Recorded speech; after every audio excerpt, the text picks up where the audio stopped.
beribadah bagi kita semua, khususnya kepada Bapak Ibu, Saudara-saudari yang baru pertama kali beribadah di Gereja POK Jemaat Triorita. Salam sejahtera bagi jemaat yang mengikuti ibadah dari rumah masing-masing melalui Zoom meeting. Dalam minggu ini kita akan dibimbing dengan tema Allah Sang Terang dalam Kegelapan Dunia. Untuk mengawali ibadah kita, saya mengajak kita semua bangkit berdiri dan kita menyanyikan pujian segala puji syukur.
Pertolongan kita adalah Tuhan yang menjadikan langit dan bumi serta semua yang berdiam di dalamnya.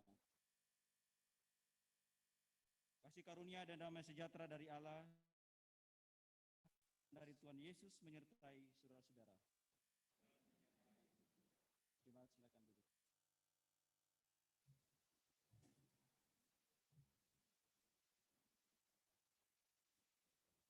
Bapak Ibu yang sama dikasih Tuhan, bersama-sama kita akan membaca Mazmur secara responsorial. Terdapat dalam Mazmur 104 ayat 24 hingga ayat yang 35. Betapa banyak perbuatanmu ya Tuhan, sekalian yang kujadikan dengan kebijaksanaan, bumi penuh dengan ciptaanmu.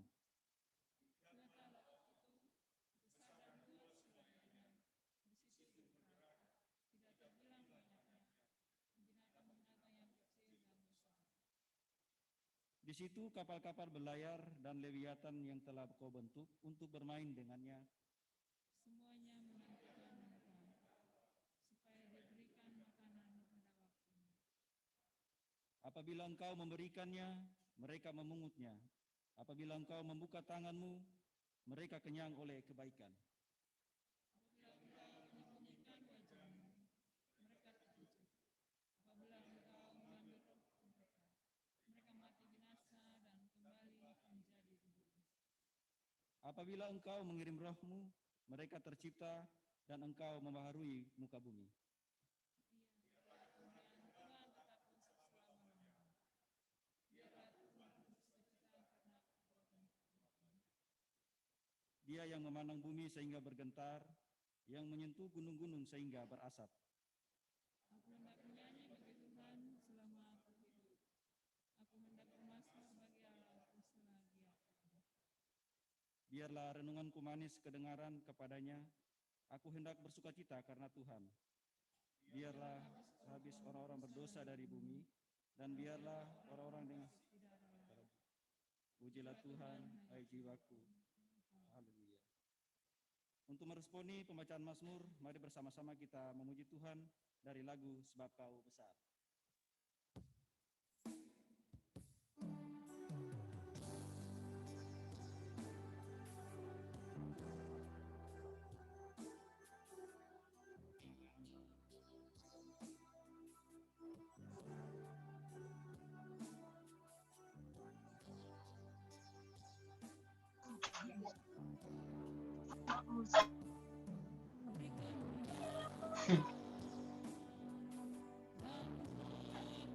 Apa?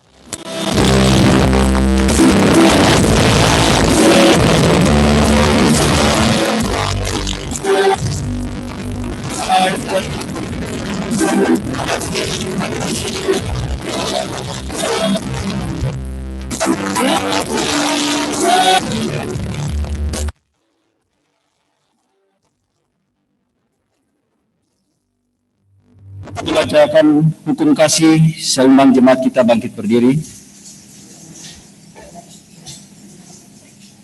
Marilah kita mendengarkan hukum Tuhan sebagai hukum yang mengatur dan mengarahkan hubungan kita dengan Tuhan dan sesama. Inilah perintahku, yaitu supaya kamu saling mengasihi, seperti aku telah mengasihi kamu. Tidak ada kasih yang lebih besar daripada kasih seorang yang memberikan nyawanya bagi sahabat-sahabatnya. Kamu adalah sahabatku, jikalau kamu melakukan apa yang kuperintahkan kepadamu. Menyambut hukum kasih, bersama-sama kita menyanyikan lagu PKJ 275 ayat 1, Perintah Baru.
Saudara-saudara kekasih Tuhan, marilah dengan rasa sesal dan malu, dan dengan segala kerendahan hati, kita berdoa bersama kepada Tuhan, mengaku dosa-dosa dan kesalahan kita.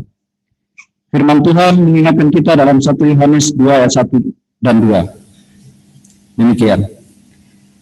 Anak-anakku, hal-hal ini kutuliskan kepada kamu, supaya kamu jangan berbuat dosa. Namun jika seorang berbuat dosa, kita mempunyai seorang pengantara pada Bapa, yaitu Yesus Kristus yang adil. Dan ia adalah pendamaian untuk segala dosa kita, dan bukan untuk dosa kita saja, tetapi juga untuk dosa seluruh dunia. Ya Tuhan, ampuni dan kasihanilah kami. Jemaat yang terkasih, setiap kali kita dengan sungguh-sungguh mengaku dosa kita dan bersedia meninggalkan jalan kita yang lama, maka dengarkanlah berita pengampunannya sebagaimana tertulis dalam surat Efesus 1 ayat 7 dan 8 demikian. Sebab di dalam Dia dan oleh darahnya kita beroleh penebusan, yaitu pengampunan dosa, menurut kekayaan hasil karunia-Nya yang dilimpahkannya kepada kita dalam segala hikmat dan pengertian. Jemaat keluarga Allah, marilah dengan penuh sukacita kita bersyukur pada Tuhan atas kasih dan anugerah-Nya yang luar biasa bagi kita. Mari kita angkat pujian seperti yang Kau ingini.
Saudara-saudara, mari sama-sama kita berdoa untuk pembacaan dan pemberitaan firman Tuhan. Kita berdoa. Bapa dalam surga, karuniakanlah kami masing-masing hikmat dan bijaksana, agar ketika kami membaca dan merenungkan firman-Mu, kami tidak hanya mengerti, tapi kami bersedia untuk diubahkan oleh kebenaran firman-Mu. Karena itu Tuhan, berfirmanlah, kami siap mendengarnya. Dalam nama Tuhan Yesus kami berdoa. Amin. Saudara-saudaraku yang dikasihi Tuhan, hari ini pembacaan kita dari Injil Yohanes pasal 3 ayat 1 sampai dengan ayat yang ke-21.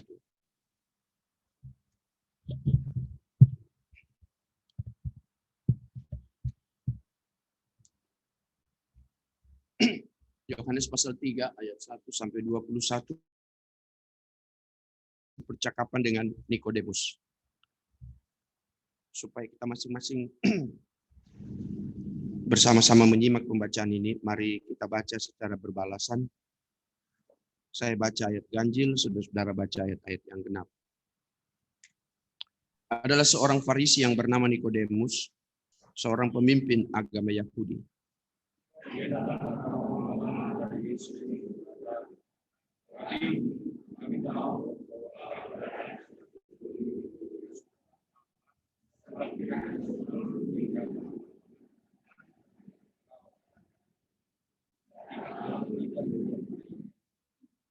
Yesus menjawabnya katanya, "Aku berkata kepadamu, sesungguhnya jika seorang tidak dilahirkan kembali, ia tidak dapat melihat kerajaan Allah."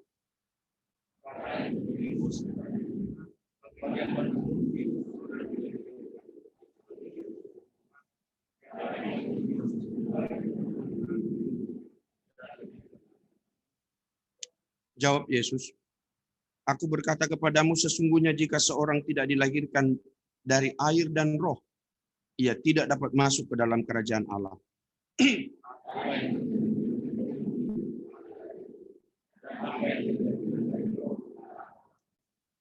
Janganlah engkau heran, karena aku berkata kepadamu, kamu harus dilahirkan kembali.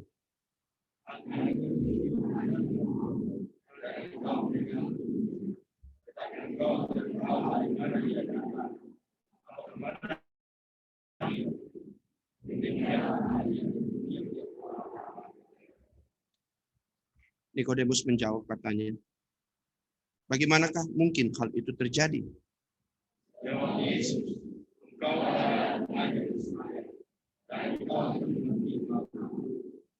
Aku berkata kepadamu, sesungguhnya kami berkata-kata tentang apa yang kami ketahui dan kami bersaksi tentang apa yang kami lihat, tetapi kamu tidak menerima kesaksian kami.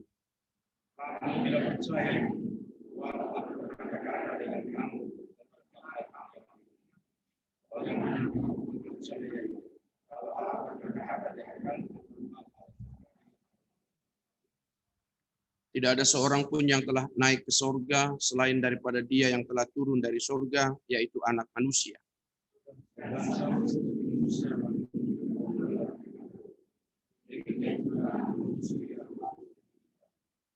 Supaya setiap orang yang percaya kepadanya beroleh hidup yang kekal.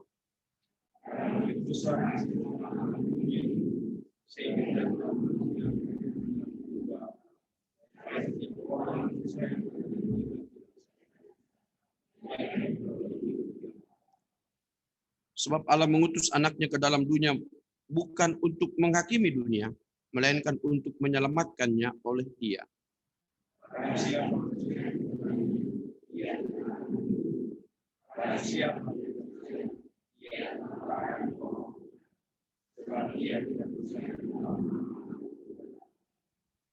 Dan inilah hukuman itu. Terang telah datang ke dalam dunia, tetapi manusia lebih menyukai kegelapan daripada terang, sebab perbuatan-perbuatan mereka jahat.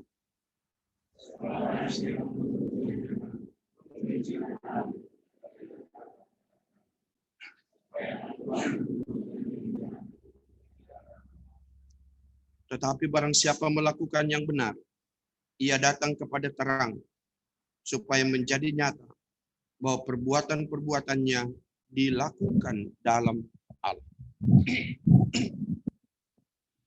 Saudara-saudara, demikianlah pembacaan firman Tuhan. Berbahagialah setiap orang yang merenungkan Taurat Tuhan siang ataupun malam. Haleluya.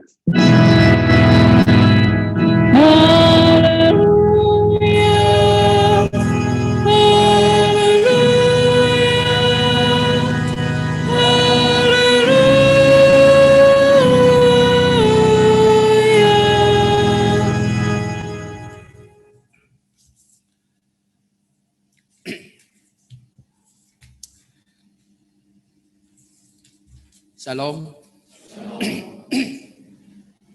Shalom. Saya merasa gimana ya, sudah sekian bukan puluh tahun, tapi mungkin baru sekitar kurang lebih 8 sampai 10 tahun ya, baru saya bisa hadir lagi di sini. Saya boleh bergembira, boleh bertemu lagi dengan orang tua saya, Pak Pendeta Amaratu. Puji Tuhan, beliau sehat-sehat. Saya mendengar beliau waktu terkena COVID ya Pak ya. Ibu ya. Syukur saudara-saudara kita semua berada dalam kondisi yang luar biasa. Ya, saya pikir ini bukan kebetulan, meskipun saya berstatus pengganti hari ini. Harusnya Pendeta Adri masih ketua PGI ya, mungkin yang melayani hari ini atau Sekum. Tapi beliau berdua harus berangkat ke Bethlehem atau Kolonodale ya. Sehingga saya diminta, saya bersyukur bahwa saya bisa hadir. Ya, saya senang sekali saudara-saudara karena di tempat ini saya dulu seringkali melayani di 3 jemaat ini, 3 POG Dirgantara, dan boleh hadir lagi dan berjumpa dengan saudara-saudara sekalian. Hari ini kita akan membahas tema ini saudara-saudara. Allah sang terang dalam kegelapan dunia. Itu topik yang diangkat oleh PGI. Allah sang terang dalam kegelapan dunia.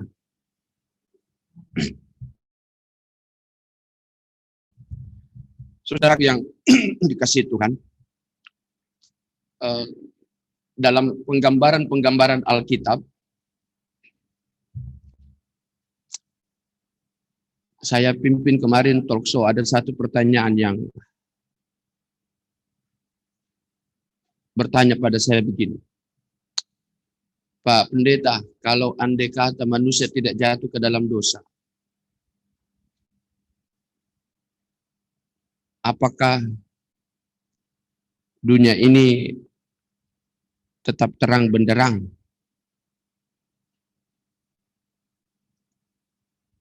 Tidak lalu menjadi disimbolkan kegelapan? Saya katakan pasti begitu. Sebab dunia ini menjadi gelap seiring dengan kejatuhan manusia. Ya, ini kita pakai kata simbol gelap ya. Ada banyak metafora atau ada banyak kata-kata lain, istilah lain yang dipakai Alkitab untuk melukiskan dunia. Tapi kita bicara pada posisi sekarang ini, kita bicara dunia yang gelap. Digelapkan oleh dosa manusia. Dan dunia ini akhirnya dipenuhi dengan, kalau kitab Efesus bilang apa? Lawanmu bukanlah darah dan daging, tapi penghulu-penghulu dunia. Jadi seiring dengan gelapnya dunia, maka dunia ini juga diliputi, dipenuhi dengan roh-roh dunia. Saya coba untuk pertama-tama melukiskan kondisi kita, saudara-saudara. Tempat di mana saya dan saudara-saudara berpijak, tempat di mana juga gereja berpijak. Saya mau sebut begitu supaya nanti kita akan lihat. Jangan sampai gereja juga merasa berada di awan-awan saja.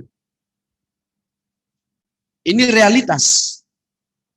Realitas kita adalah kita berada di satu dunia yang disimbolkan gelap oleh kejatuhan itu.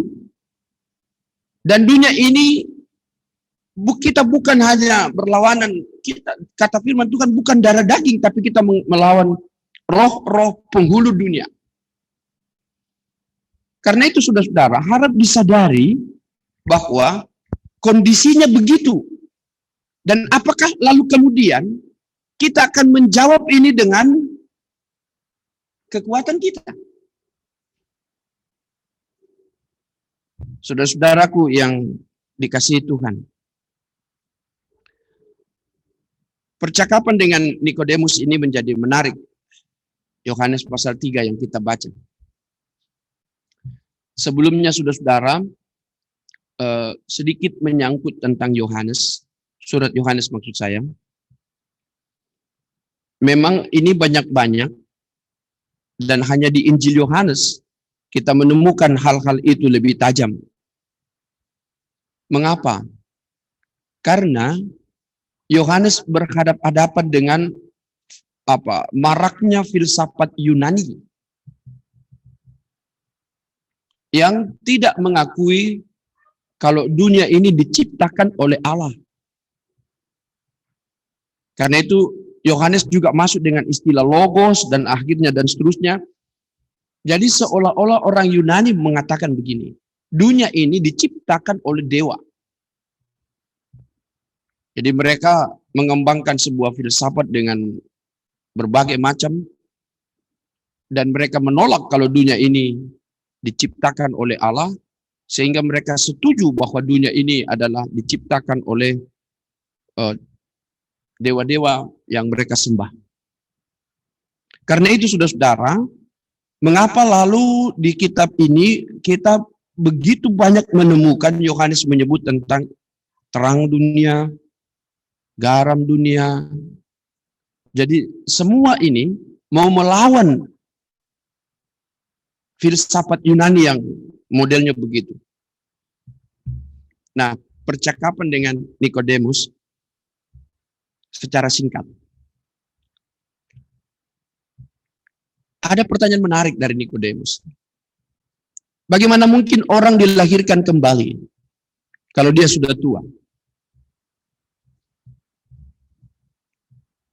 Itu juga ya pertanyaan ini kayak kekanak-kanakan memang, bagaimana mungkin.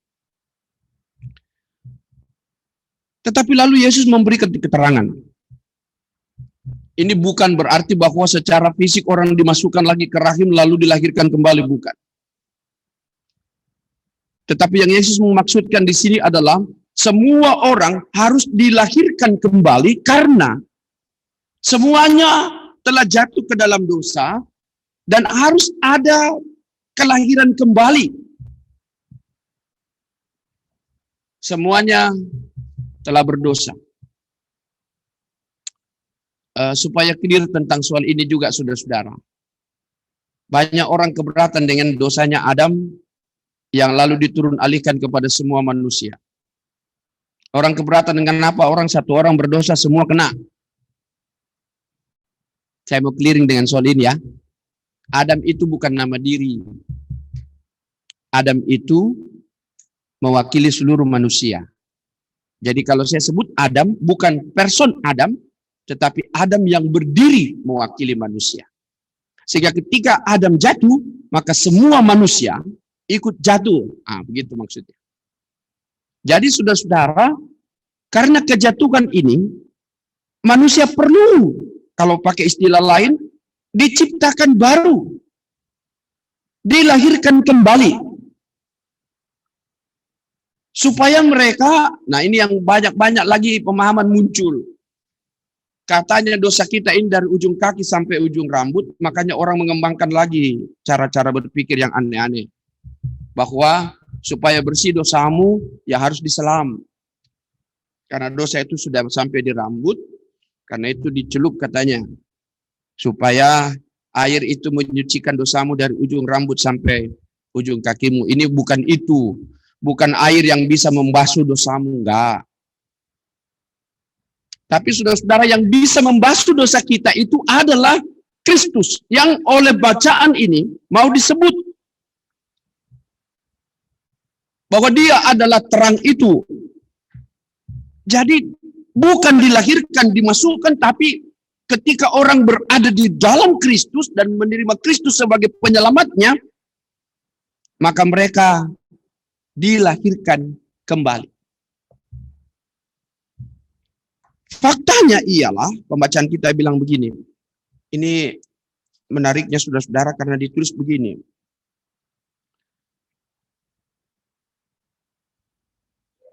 Allah mengutus anaknya ke dalam dunia dan seterusnya. Dan inilah hukuman itu. Ini fakta yang terjadi. Terang telah datang ke dalam dunia, tetapi manusia lebih menyukai kegelapan daripada terang. Sebab perbuatan-perbuatan mereka itu jahat. Nah, saudara-saudara, kalau kita bicara tentang ini, maka kecenderungan kita adalah, kalau saya pakai istilah perjanjian lama ya, orang-orang Israel karena perbudakan di Mesir, akhirnya mereka muncul menjadi orang-orang yang punya mentalitas budak. Karena lamanya ditindas, lalu mereka muncul menjadi orang-orang yang memiliki mentalitas budak. Mereka lebih suka diperbudak daripada menjadi orang bebas. Nah, sama. Karena kita terlalu lama dan sekian lama kita berada dalam kungkungan kuasa dosa, maka kita senang menjadi budak dosa. Begitu. Mentalitas yang seperti itu dimiliki oleh kita. Kita lebih senang pada situasi kegelapan dibanding kita beralih pada terang. Itu yang disebut ayat 19. Dan inilah hukumannya. Terang itu telah datang tapi orang lebih menyukai kegelapan. Karena apa? Mereka sudah terbiasa, gitu ya. Mereka sudah terbiasa diarahkan, dididik, dibina dalam keberdosaan. Makanya banyak orang senang dalam keberdosaan. Karena dia sudah menikmatinya di situ. Misalnya, dia sudah menikmati kalau dia korupsi, dia menikmati itu karena banyak uang dia dapat. Untuk beralih dari situ susah. Wah, nanti kalau saya begini, saya sudah tidak dapat apa-apa lagi. Ini contoh kecil. Banyak orang menikmati cara hidup dalam kegelapan. Dan dia lebih suka dalam situ. Saudara-saudaraku yang dikasihi Tuhan, nanti kita akan bicara tentang soal itu ya. Saya mau tunjukkan pada kita. Di kitab perjanjian lama, saudara-saudara, saya mau menunjuk misalnya Yesaya. Yesaya itu menggambarkan terang itu memiliki 3 pengertian. Dan ini menarik mengapa saya mau sebut-sebut itu ya. Yesaya mengatakan ada 3 pengertian terang. Yang pertama dalam Yesaya pasal 9 ayat 1. Yesaya pasal 9 ayat 1. Firman Tuhan begini. Bangsa yang berjalan dalam kegelapan telah melihat terang yang besar. Mereka yang diam dalam negeri kekelaman, atasnya terang telah bersinar. Jadi terang itu melambangkan pembebasan. Jadi saudara-saudara, mari kita lihat. Nanti kita akan coba untuk menghubungkan ini. Konsep Yesaya memahami terang itu, bahwa terang itu melambangkan pembebasan.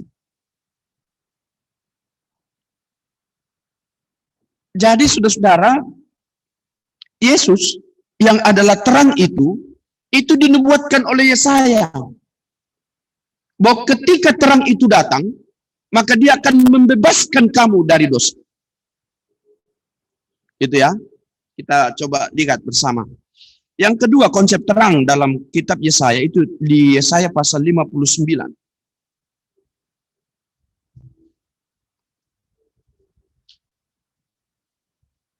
Ayat yang ke-9.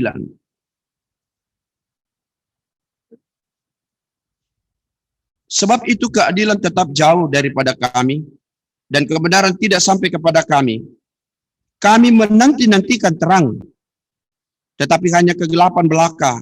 Menanti-nantikan cahaya, tapi kami berjalan dalam kekelaman. Dalam konsep kedua, yang dinubuatkan oleh Yesaya ialah, jika terang itu datang, maka terang itu melambangkan keadilan.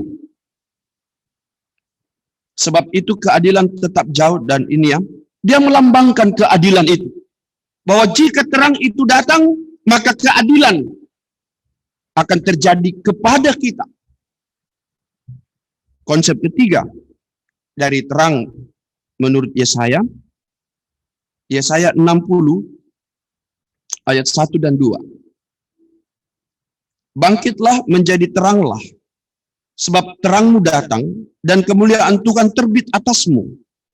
Sebab sesungguhnya kegelapan menutupi bumi dan kekelaman menutupi bangsa-bangsa, tetapi terang Tuhan terbit atasmu dan kemuliaannya menjadi nyata atasmu. Saudara-saudara, apa yang kita bisa dapat dari ayat 1 dan 2 ini? Dalam pengertian ketiga tentang terang yang dimaknai oleh Yesaya ialah, terang itu melambangkan pengharapan. Ya. Jadi 3. Terang itu melambangkan pembebasan, terang itu melambangkan keadilan, terang itu melambangkan pengharapan. Nah, saudara-saudaraku yang dikasihi Tuhan, ketiga hal ini oleh Yesaya itu dinubuatkan. Bahwa ketika terang itu datang, maka ada pembebasan bagimu, akan ada keadilan bagimu, dan akan ada terbit pengharapan bagimu. Dan itu ada di dalam Yesus. Saudara-saudaraku yang dikasihi Tuhan, saya menyebut 3 kata penting ini untuk mau mengatakan sekarang ini. Bahwa ternyata di dalam Yesus oleh nubuat Nabi Yesaya, itu dipahami seperti itu. Dinubuatkan seperti itu. Nah, dalam percakapan dengan Nikodemus tadi, Yesus menyebut itu kepada Nikodemus. Saudara-saudara, kalau hari ini kita bicara Allah sang terang dalam kegelapan dunia. Kalau tadi kita coba untuk menggambarkan kegelapan dunia ini, kalau kita pakai apa yang dianalogikan Yesus juga,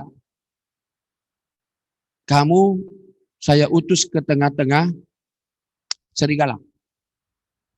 Bagaikan domba di tengah-tengah serigala. Itu juga situasi dunia. Ya. Saya menarik untuk juga memasukkan itu untuk mari kita bersama-sama melihat. Mengapa dari beberapa lukisan-lukisan tentang atau kiasan-kiasan atau metafora tentang bagaimana melukiskan dunia, apa yang bisa kita lihat dalam persoalan ini? Bahwa kalau Paulus bilang kita berlawanan dengan penghulu-penghulu dunia, Yesus bilang kita ini ditempatkan seperti domba di tengah-tengah serigala, itu situasi dunia. Artinya apa? Kita tidak mungkin, ya, kita tidak mungkin akan bisa menang dengan kekuatan kita berhadapan dengan situasi yang tidak mungkin. Jadi saudara-saudara, itu kan tidak mungkin. Kita berhadapan dengan bukan darah dan daging, tapi penghulu dunia. Bagaimana kita mau menang berlawan itu? Efesus 6 bilang apa? Kamu hanya bisa menang kalau kamu mempergunakan perlengkapan senjata Allah. Yesus bilang, bagaikan domba di tengah serigala. Bagaimana bisa menang domba di tengah-tengah serigala? Saya juga keliling dengan pernyataan itu, saudara-saudara, karena begitu banyak orang menyalahartikan pernyataan ini. Domba di tengah serigala, lalu ada teks di bawahnya itu bilang begini, hendaklah engkau cerdik seperti ular, dan nah, Banyak orang menggunakan ayat itu bilang apa? Akal-akalan. Dulu ada orang rahasia KTP, seorang ibu datang bilang sama saya, hebat itu ayat Pak Pendeta. Kenapa? Yang mana itu, Bu? Itu yang bilang, hendaklah engkau cerdik seperti ular, tulus seperti merpati. Luar biasa ayat itu Pak Pendeta. Terus apa yang ibu bikin? Saya bikin 2 KTP. Yang satu berlabel Islam, yang satu berlabel Kristen. Jadi di mana-mana kalau ada rahasia saya kasih lihat yang ini. Oh, cerdik katanya itu ya. Itu katanya cerdik. Nah, hati-hati saudara, sebenarnya kenapa saya lukiskan itu untuk mengatakan begini. Ayat itu, domba di tengah-tengah serigala, itu hanya bisa menang, domba hanya bisa menang, kalau domba itu setia pada gembalanya. Di luar itu pasti yang ada akal-akalan. Nah, ini kan paralel nih. Situasi dunia yang gelap, yang kita berhadapan-hadapan.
Tapi kalau lampu ini mati, dikuasai kita oleh kegelapan.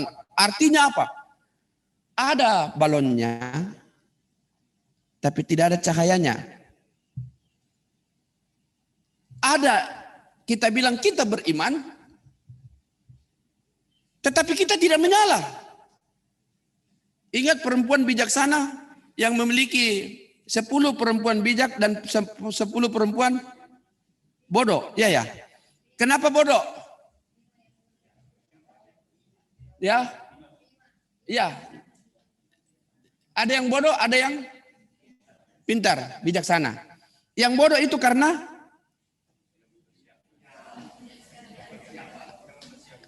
tidak ada minyaknya kan? Ada pelitanya. Ada pelitanya.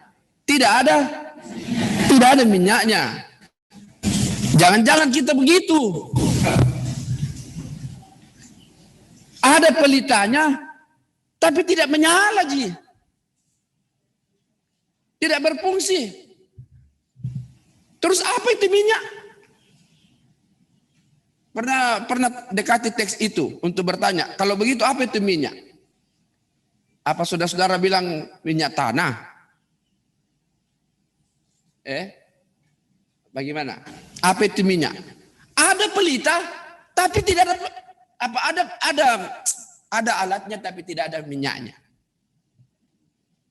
Jadi itu analogi yang menarik sebenarnya saudara-saudara untuk mau mengatakan begini, hati-hati, begitu banyak orang bilang dia beriman. Ada lampunya tapi tidak menyala. Ada imannya tapi tidak dinamis. Ada pelitanya tapi tidak ada minyaknya. Tidak menyala. Bagaimana supaya menyala?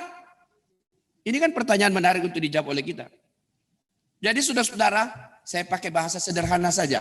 Supaya menyala itu pelita, supaya saudara-saudara sadar bahwa kita itu punya minyak, maka ini langsung saya kita kompas.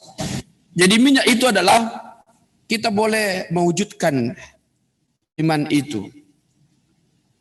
Jadi kita punya iman, tapi kita takut bergerak dalam iman. Kita punya terang, tapi kita takut untuk menyalakan. Bagaimana itu Pak Pendeta? Ini Yesus disebut Yesus terang dunia. Ya saya bilang tadi terang itu adalah pembebasan, keadilan, pengharapan. Kita sudah punya Allah atau kita dimiliki Allah di dalam Yesus. Dan Yesus itu adalah terang dunia. Jadi saudara-saudara, sekalipun kita berada dalam dunia yang gelap, tapi kita adalah orang-orang yang disebut terang dunia. Berarti, suka atau tidak suka, saudara-saudara yang ada di dalam Yesus, itu harus bercahaya. Untuk apa beriman kalau tidak ada cahayanya? Tidak ada terangnya. Untuk apa beriman kalau sama aja dengan semua orang? Iman itu seolah-olah semacam perasaan saja. Coba siapa yang lihat kalau saudara merasa Anda beriman? Apa kita mau bilang, perasaanku saya masih beriman? Perasaanmu? Ya kan? Terus apa buktinya? Anda mau bilang, iya tapi saya masih pikir aja Pak Pendeta. Oh begitu? Jadi seolah-olah iman itu hanya connect dia kalau ibadah. Waduh. Ini yang betul-betul harus kita. Jadi saudara-saudara, benar kita berada dalam situasi bagaikan domba di tengah serigala, ya. Benar kita berada di situasi gelapnya dunia karena dipenuhi oleh kegelapan, tetapi satu hal. Saudara-saudara dan saya itu ada dalam Yesus yang adalah terang. Sehingga ketika kita berada di dalam Dia, kita adalah orang-orang yang memiliki terang. Jadi dimanapun Anda berada, ada satu kesebutan Paulus yang menarik. Kamu adalah anak-anak siang, bukan anak-anak malam. Begitu ya. Kamu adalah anak-anak siang. Artinya apa? Tidak ada yang harus tersembunyi. Dimanapun kita berada, seolah kita tampilkan siang. Begitu. Ini mudah-mudahan dimengerti. Ini analogi yang dipakai oleh Allah, oleh Yesus untuk mengatakan begini. Bahwa di mana anak-anak Tuhan berada, maka di situ harus ada keadilan. Di mana anak-anak Tuhan berada, itulah terang, ya. Jadi saya konkretkan itu. Di mana kita berada, maka di sana ada kasih, itulah terang.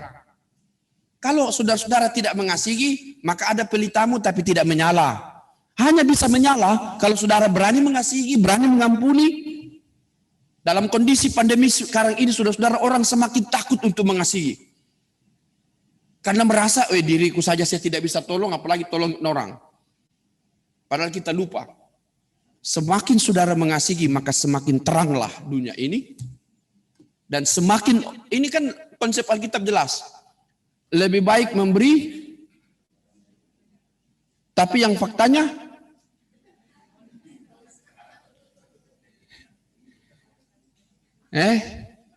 kita tahu kan begitu. Adalah lebih baik memberi daripada menerima. Karena apa? Filosofi ayat itu adalah hidup kita ini tidak pernah berhenti kita dapat sesuatu dari Tuhan. Itu konsepnya. Kenapa lebih baik memberi? Karena kita terima terus. Tak berkesudahan kasih setia Tuhan, selalu baru rahmatnya dari hari ke hari. Artinya apa? Tidak pernah sepi berkat Tuhan pada kita. Tidak pernah sepi pemeliharaan Tuhan pada kita. Tapi mengapa di tangan kita kok takut sekali? Itu peganglah ini saudara-saudara. Di dalam Tuhan itu kita bagaikan menada air di air terjun. Bagaimana itu? Tak ada mengkomi air terjun di Bantimurung. Begitu derasnya berkat Tuhan dan tidak pernah berhenti. Lalu mengapa kita takut untuk bisa menjadi terang? Sebab kita diisi terus harusnya ketika kita diisi terus oleh Tuhan, kita harus berbagi. Dan itulah pelitamu menyala, kalau seperti itu. Dan dunia yang gelap ini akan berubah menjadi terang jika semua anak-anak dalam Tuhan menjadi terang bagi dunia. Ya, terpuji Tuhan. Amin.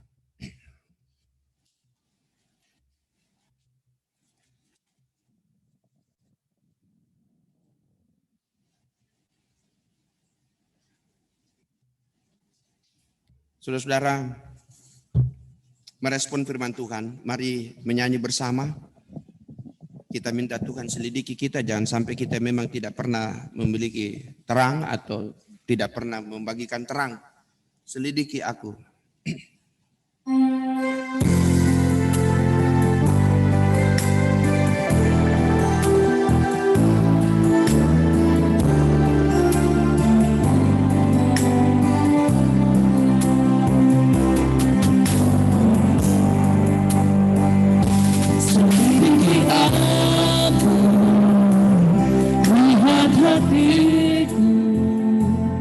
Apakah ku sungguh mengasihimu, Yesus, Kau yang Maha Tahu dan menilai hidupku, tak ada yang tersembunyi bagimu. Aku lihat kebaikanmu yang tak pernah habis di hidupku. Ku berjuang sampai akhirnya, Kau dapati aku tetap setia. Saya jemput kita bangkit berdiri. Saudara-saudara, bersama-sama dengan segenap orang percaya di sepanjang abad dan zaman dan di berbagai tempat, mari bersama kita mengaku pengakuan iman kita dalam pengakuan iman rasuli dengan masing-masing berkata sebagai berikut. Aku percaya kepada Allah, Bapa yang Maha Kuasa, Khalik langit dan bumi, dan kepada Yesus Kristus, anaknya yang tunggal Tuhan kita, yang dikandung daripada Roh Kudus, lahir dari darah anak darah Maria, yang menderita di bawah pemerintahan Pontius Pilatus, disalibkan, mati dan dikuburkan, turun ke dalam kerajaan maut. Pada hari yang ketiga, bangkit pula dari antara orang mati, naik ke surga, duduk di sebelah kanan Allah, Bapa yang Maha Kuasa, dan akan datang dari sana untuk menghakimi orang yang hidup dan yang mati. Aku percaya kepada Roh Kudus, gereja yang kudus dan am, persekutuan orang kudus, pengampunan dosa, kebangkitan daging, dan hidup yang kekal. Amin. Silakan duduk.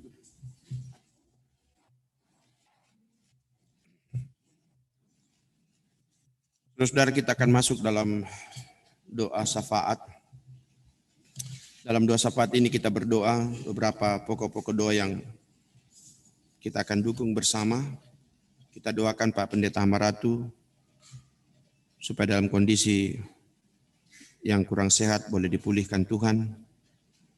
Kita doakan Bapak Rudi Sahulata yang juga dalam kondisi fisik yang lemah, yang saat ini dirawat di rumah sakit di Bacan.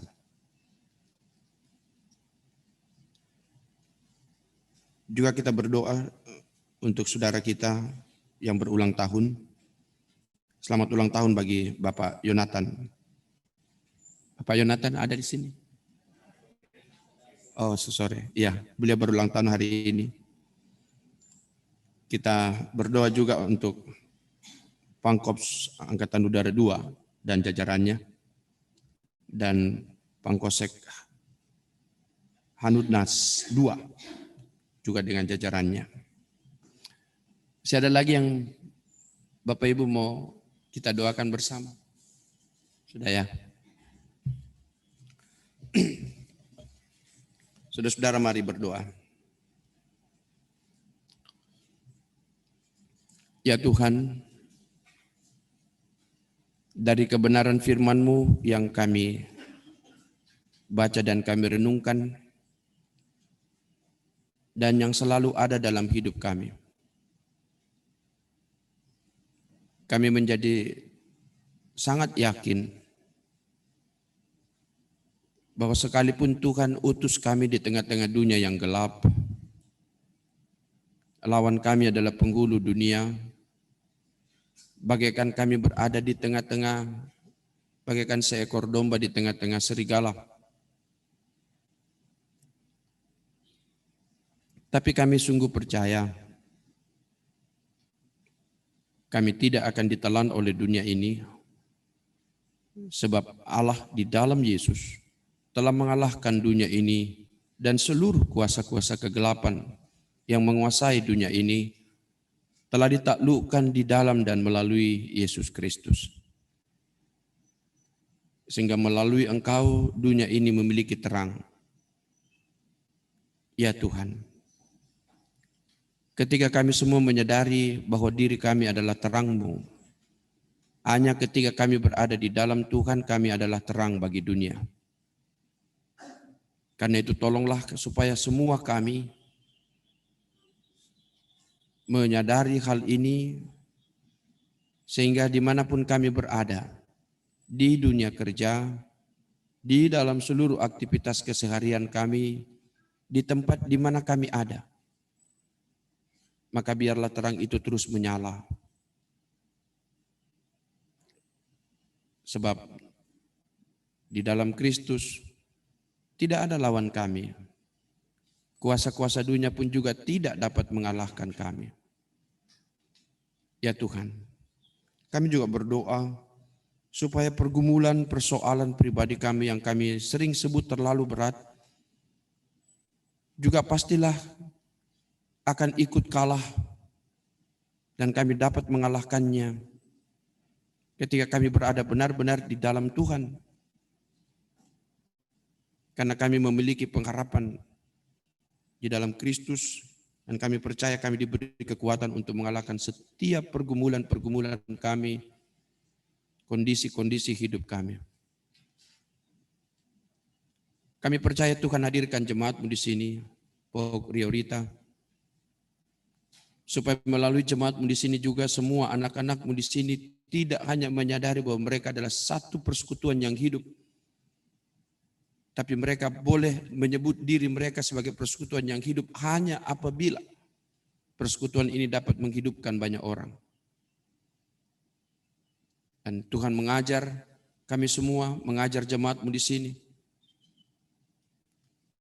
untuk melihat bahwa keberadaan mereka adalah sebuah persekutuan yang harus menghidupkan, menjadi berkat bagi orang lain.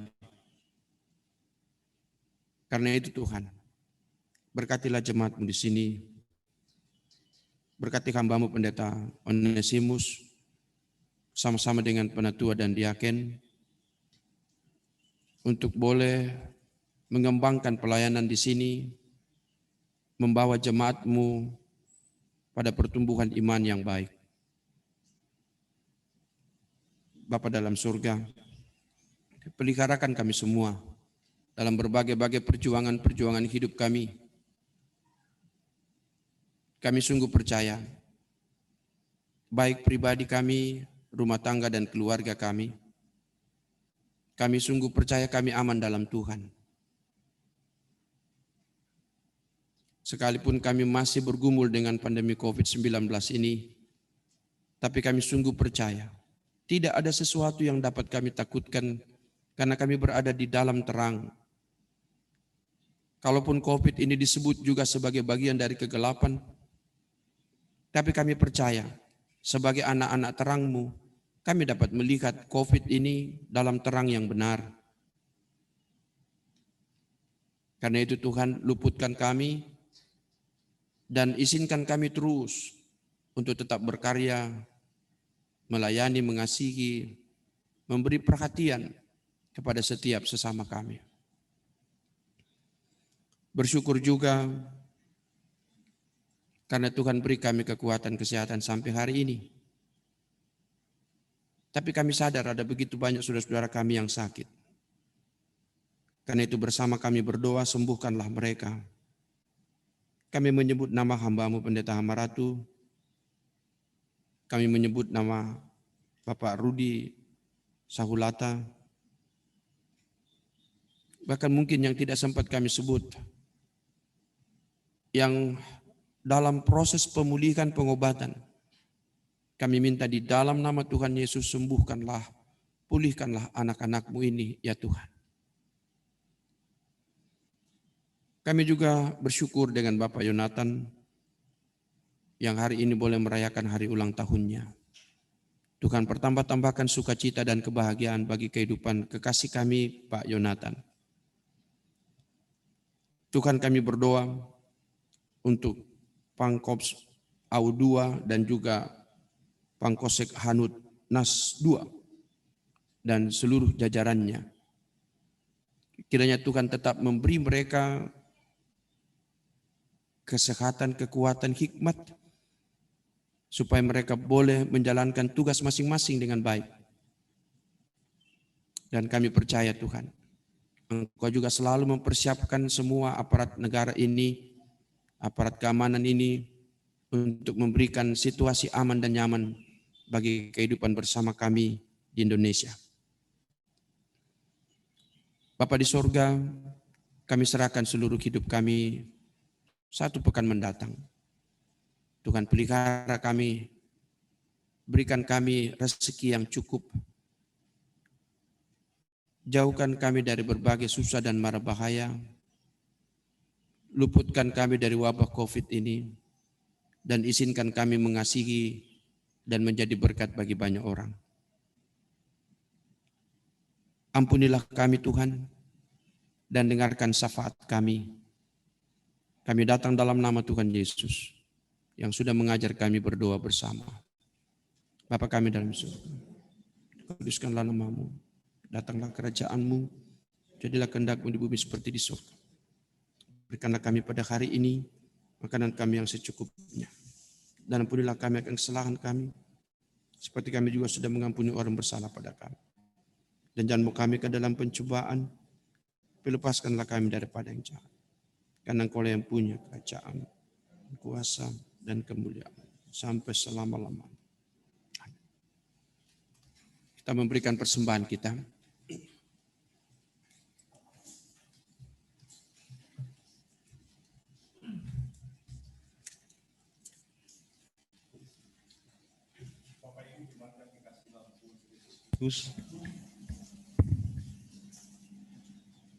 Mari kita menyerahkan diri dan persembahan syukur kita kepada Tuhan untuk ikut mengambil bagian dalam pekerjaan dan pelayanan kasih-Nya sambil mengingat firman Tuhan dalam 2 Korintus 8 ayat 14 yang berbunyi, maka hendaklah sekarang ini kelebihan kamu mencukupkan kekurangan mereka, agar kelebihan mereka kemudian mencukupkan kekurangan kamu, supaya ada keseimbangan. Sementara persembahan dikumpulkan, mari kita memuji Tuhan dengan menyanyikan lagu Bapa, ku persembahkan tubuhku.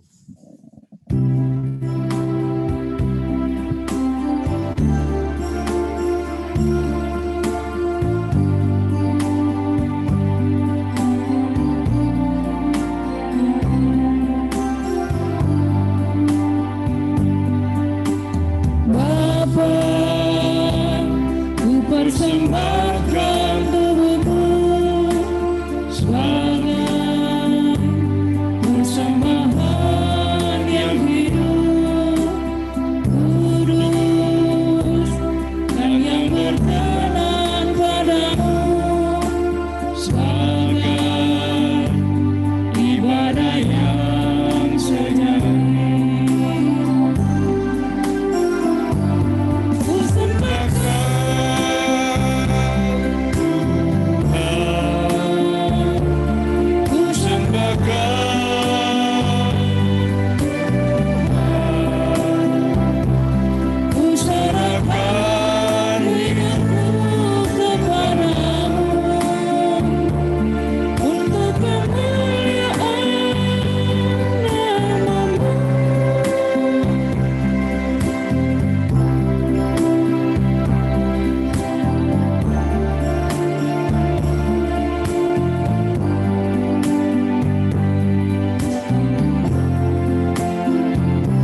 mengajak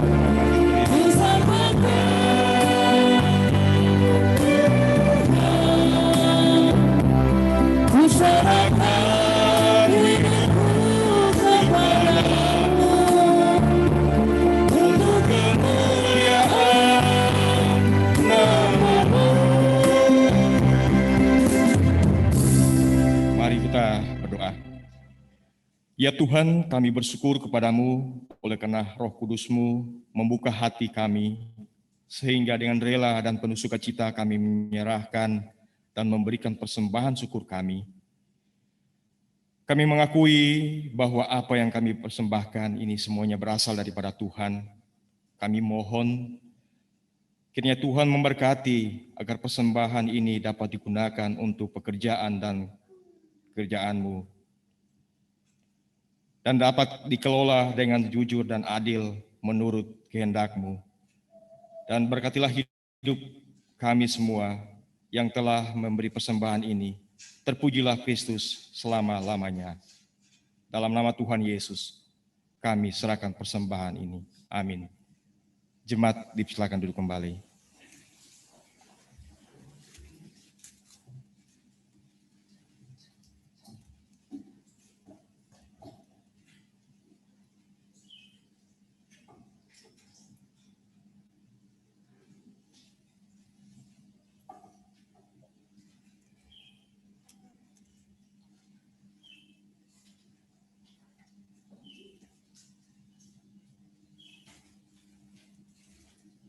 Baik Bapak Ibu yang kekasih dalam Tuhan Yesus Kristus, akan kami bacakan Warta Jemaat Triorita Minggu 30 Mei 2021.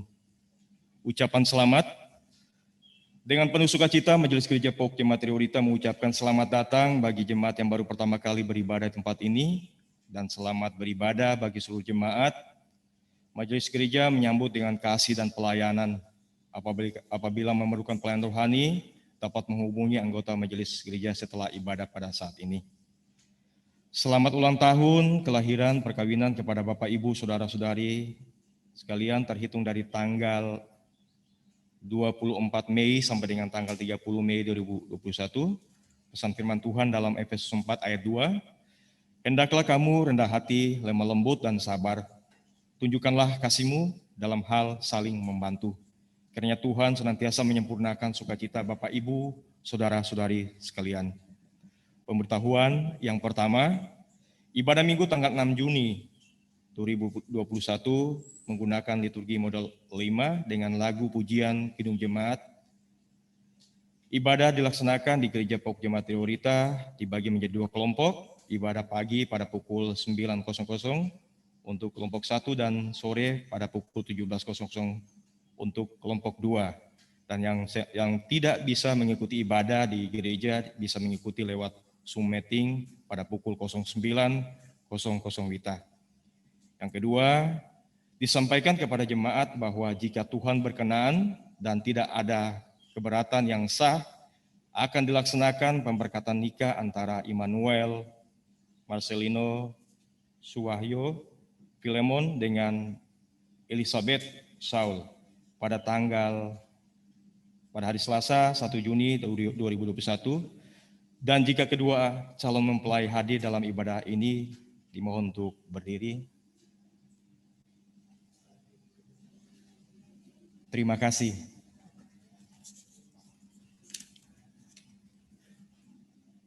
Laporan penerimaan keuangan Gereja POK Jemaat Triorita tanggal 23 Mei sampai dengan 29 Mei 2021. Bapak Ibu bisa lihat di slide.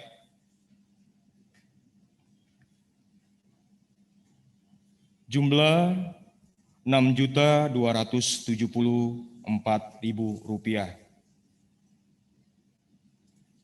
Ucapan terima kasih. Majelis Jemaat mengucapkan terima kasih kepada jemaat yang memberikan persembahan perpuluhan, persembahan untuk pembangunan dan lain-lain guna mendukung kegiatan pelayanan dan kesaksian gereja. Yang berikutnya, Majelis dan jemaat mengucapkan terima kasih kepada Bapak Penatua Taufik Sondolia, Bapak Pendeta Dr. Markus Lolo, pelayanan firman pada pagi hari ini, organis dan song leader, tenaga multimedia, tim multimedia, administrasi gereja, dan koster gereja yang telah ambil bagian dalam pelayanan kebaktian pada hari ini. Demikian Wakil Jemaat, atas perhatiannya diucapkan terima kasih. Terima kasih. Saudara-saudaraku yang dikasihi Tuhan, kita akan mengakhiri ibadah kita saat ini.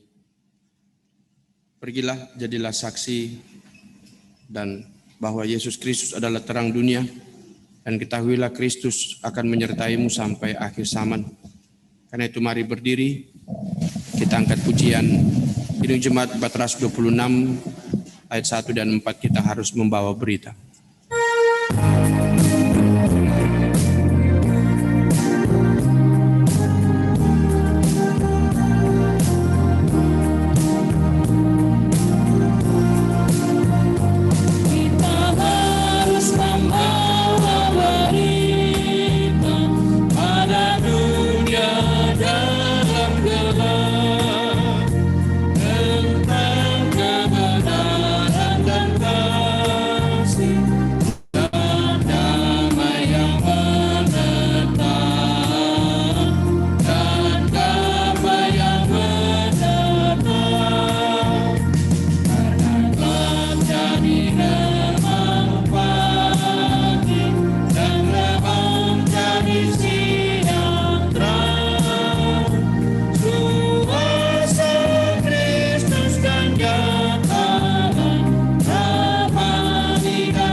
Saudara yang dikasihi Tuhan, arahkanlah hatimu kepada Tuhan dan terimalah berkat-Nya.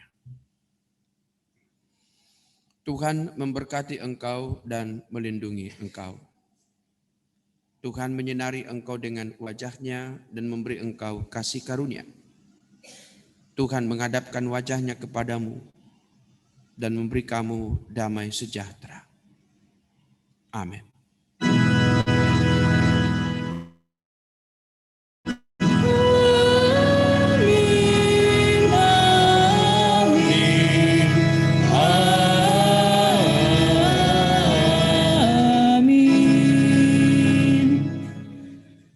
Sambil jemaat tetap berdiri, mari kita bersama-sama memuliakan Tuhan dengan menyanyikan lagu Waktu Tuhan.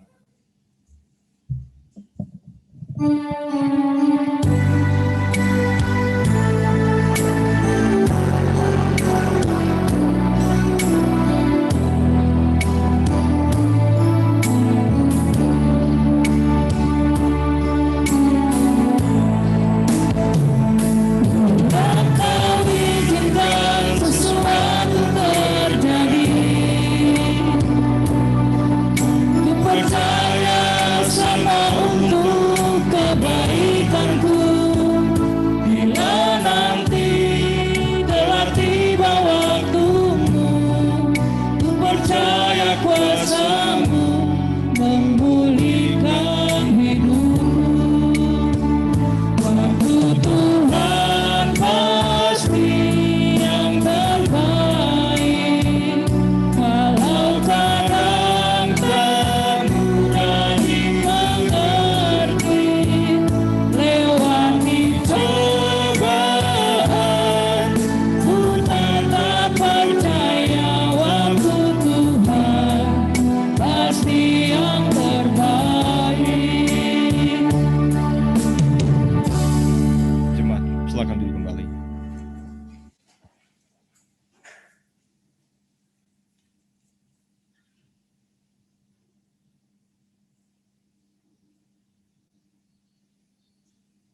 Demikian ibadah kita pada saat ini. Selamat hari Minggu. Tuhan Yesus berkati kita sekalian.